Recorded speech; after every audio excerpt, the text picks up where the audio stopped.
Sam Durrant contends that in our shared postcolonial era, narrative inherently serves as an act of mourning, one devoid of finality. Consequently, in this milieu, Freud's initial attempt to differentiate between mourning and melancholia loses its relevance. In order to elucidate this process of postcolonial mourning, Durrant delves into J.M. Coetzee's novels The Life and Times of Michael K. Foe and Waiting for the Barbarians, Wilson Harris's novella Palace of the Peacock, and Toni Morrison's novel Beloved. While these literary works serve as the scaffolding for Durrant's chapters, the spectres of Walter Benjamin's Angel of History and Jacques Derrida's Spectres of Marx also permeate the discussion, evolving into both subjects and tools of interpretation. These figures represent just a fraction of the diverse philosophical, psychoanalytic, and literary critical influences that shape Durrant's perspective. Durrant's argument revolves around the idea of mourning without closure in postcolonial narratives. He emphasizes that while authors like Coetzee, Harris, and Morrison commemorate colonial histories, they also share a broader vision of emancipation that transcends specific instances of liberation, such as legal and electoral processes. Their works serve as a form of literary witnessing, aiming to establish a truly postcolonial sense of community. Durrant challenges the mainstream view of postcolonialism as a recuperative, historicizing endeavor, advocating instead for a deconstructive, anti-historicist ethics of remembrance. He identifies three modes of postcolonial mourning exhibited by the discussed authors, drawing on psychoanalysis and deconstruction, to highlight the importance of learning to coexist with ghosts, rather than simply exorcising them. In the first chapter, Speechless Before Apartheid, Durrant employs a combination of negative dialectics and deconstruction to analyze Coetzee's fiction. He asserts that it is through the breakdown of conventional historical narrative that the materiality of history becomes apparent. The bodies of characters like the native woman in Waiting for the Barbarians, Michael K. in The Life and Times of Michael K., and Friday in Foe, serve as dual sites bearing the weight of history, while also embodying a narrative void, causing the subject to seemingly vanish. Durrant also references the Truth and Reconciliation Commission, using Freudian premises to frame his argument effectively. He underscores that for the bereaved who engaged with the commission, the retrieval of their loved ones' remains held greater significance than the mere recounting of explanations, confessions, and excuses. The abused bodies in Coetzee's fiction, he contends, symbolize the author's solidarity with the unassuageable demands of the grieving, rather than offering mere consolation. Durrant's approach to Coetzee's novels shares common ground with previous interpretations, but he incorporates elements of psychoanalysis and later Derrida into his analysis. However, there is a suggestion that more direct engagement with earlier scholarship on the subject would have been beneficial.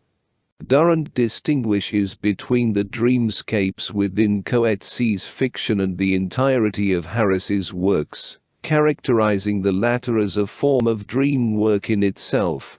According to Durrant, Harris assumes the role of Tiresias, relinquishing his position as the authorial subject to become a witness within the dream work of his fiction.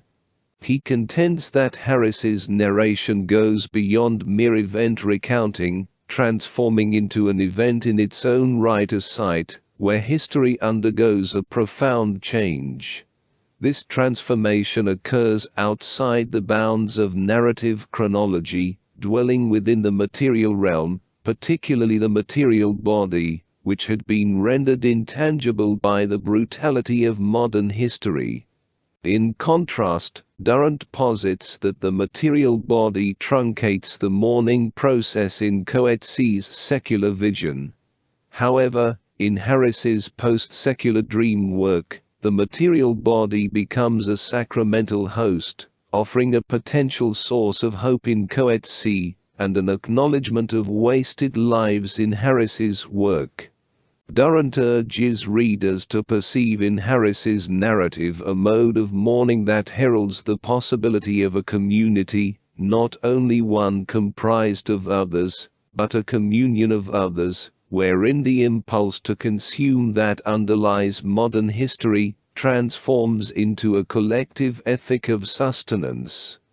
Harris's practice of infinite rehearsal, akin to Nietzsche's eternal return, thus acts as an antidote to the temporal devastation wrought by modern history and melancholia.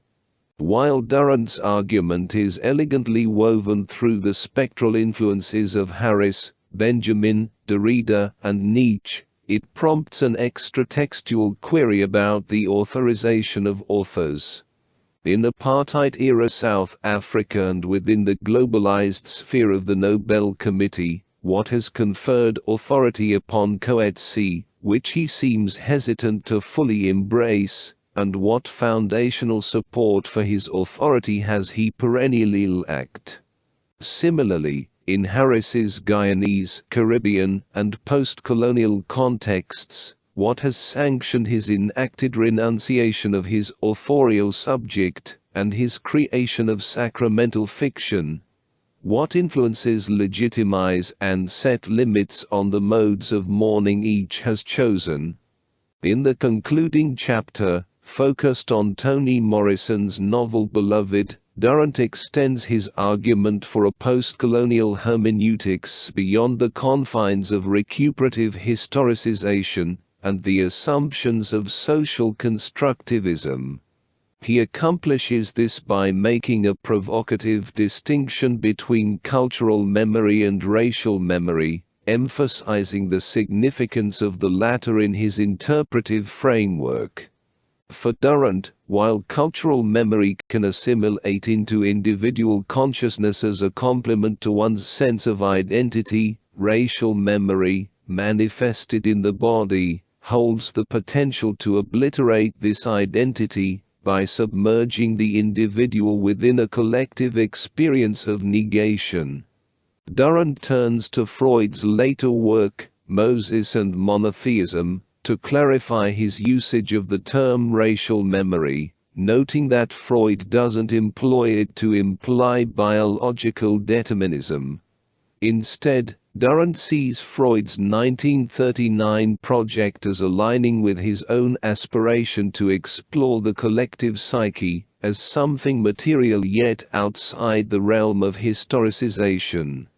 While the historicizing project captures and records cultural memory, racial memory remains the clandestine guilt held within the body or within the text. According to Durrant, registering, or more accurately, failing to register violence perpetrated against the race as a collective act of patricide, is a way of retaining it within the family, and turning it inward against that family. This, for Durrant, encapsulates the essence of Beloved's return. She embodies the infinite repetition of the original scene of violation of presence, that stems from an event that resists historicization. Drawing on Horton Spiller's Lacanian theoretical framework, Durrant argues that attempting to restore the dreams of Morrison's characters to their rightful time and place inevitably confronts the elusive temporality of trauma, and thus the limitations of historicism.